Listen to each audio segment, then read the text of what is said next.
their nurse today. Hello, Megan. How are you doing? I'm okay. You're okay? All right, I see that you're admitted for preparation for a coronary artery bypass graft and for your history of congestive heart failure. I think so. Okay, how do you feel about that? I'm a little nervous. A little nervous? Okay, well, we'll be taking good care of you. I hope so. All right, I just have your morning meds right now. Okay.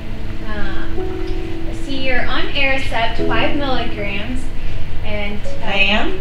you are. What's that for? This is for your Alzheimer's disease. Oh, right. You've been experiencing some confusion and difficulty with your daily activities and remembering family and friends. Sometimes I forget things. Right. So this is a very low dose. We'll have to talk to the anesthesiologist later, actually, about possible interactions with your surgery. Oh. But this is a low dose right now. So. How does it work? It functions by inhibiting acetylcholinesterase, and that breaks down acetylcholine, which is a neurotransmitter that is important for sensory function. Huh.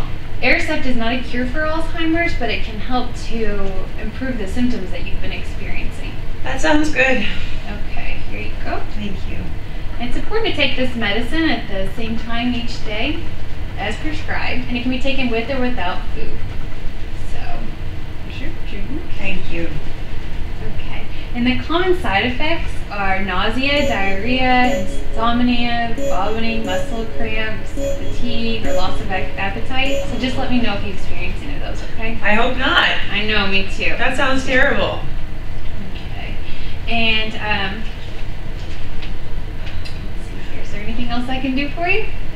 Are there any other medications I'm going to be taking? No, that's it for this morning. Okay. The rest of them this afternoon, and then the rest of the treatment team will be coming in to talk to you about your surgery. Are you all ready to talk about the surgery for Mrs. Johnson? Yeah. Okay, so we have a 7-year-old female, history of Alzheimer's and heart failure. She's here for a cabbage. She's currently taking 5 milligrams of Aricept. Okay. All right. So let's talk about what we're going to give her for to keep her tissues perfused during surgery. I think it's advisable that during the surgery we definitely do an IV pump administration of dopamine hydrochloride. Okay. Dopamine is a sympathetic adrenergic agonist, and it'll act on the beta-1 receptors to increase tissue perfusion and cardiac output, just since she's already compromised during the surgery. Great. It's dose dependent, so we'll have to carefully monitor the dosing. It's also a high alert medication with a lot of potential side effects, so we're going to have to keep an eye on it the entire time. Again, we'll administer an IV via a central line. It will be a continuous infusion rate. Some of the side effects are headache, vomiting, pillow erection, arrhythmias, so we'll keep a close eye on her. It also has a really short half-life, so we'll keep the dosage going throughout the surgery. Okay, sounds great. So for anesthesia, we have a few options. You know, personally, I'm a big fan of bicuronium. I actually kind of like Remeron better. Oh, do you? Yeah. What's the difference? Well, riconium bromide, it is a much faster acting. It's only has a 1 to 2 minute reaction time, so it depolarizes the muscle, allowing the skeletal muscle relaxation. And it's obviously similar to your drug. It's a non-depolarizing neuromuscular blocking agent. Okay. But it does work a lot faster, and the That's time, good. yeah. I mean, my drug takes approximately,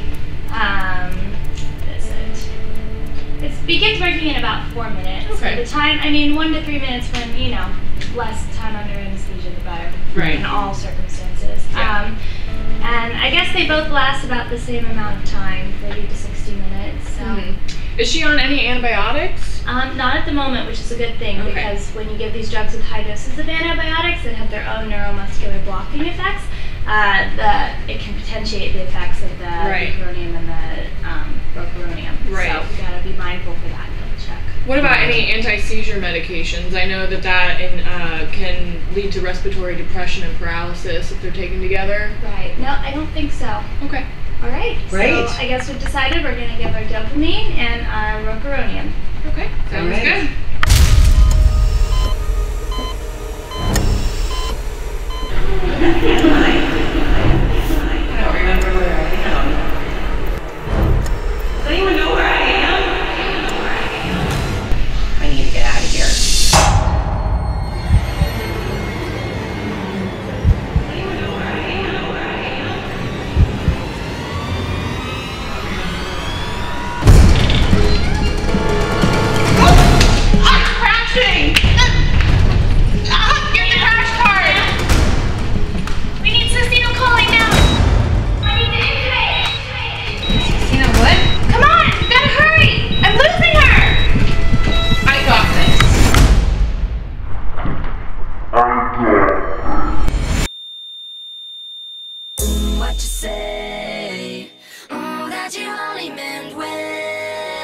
course you did.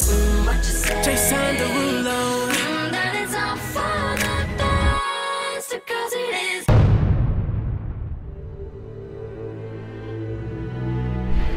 So, Megan, You didn't know what succinylcholine we need to was. brush up on our drug facts, do we? It's my first day of my surgery rotation. Mm-hmm. Do you think panicked. surgeries can wait? Do you think Doctor, people doctor. can wait to be intubated? Let me explain this to you really quickly so this doesn't happen again, okay? So succinylcholine is a depolarizing neuromuscular blocker, and what that means is that it acts in place of acetylcholine and depolarizes the end plate of the neuromuscular junction, and it causes prolonged contraction of the muscle. So what that does is it eventually creates paralysis. So why were we using it for intubation? So that their muscles over here would be paralyzed, so when we intubated them, they wouldn't choke on it or gag. Now, some adverse effects in case you have to watch the patient afterwards, which, as a doctor, you're going to have to watch your patient sometimes when the nurses aren't around. Sometimes we get busy. I understand. Anyways, some serious potential adverse effects are hyperkalemia, because succinylcholine potentiates the release of potassium from the tissues. And there's malignant hyperthermia. Do you know what that is? Yeah. What is it? What is it? Elevated temperature. Anyways, it's a risk, it's hereditary. You have to assess the patient for it when you're taking the health history, which the nurse does most of the time. Finally, another adverse effect is going to be apnea, and that's going to happen when you have a patient on cholinesterase inhibitors, which Aricept is an example. So this patient here is on Aricept. What we need to be careful for? Our dosage. We need to give lower doses of succinylcholine, and you should have known that. Megan. And finally, if you give too much succinylcholine, you can also cause apnea. I hope this helped you to understand the function of this medicine, and next time when the doctor asks for it, you'll know what to do. Yes. Remember this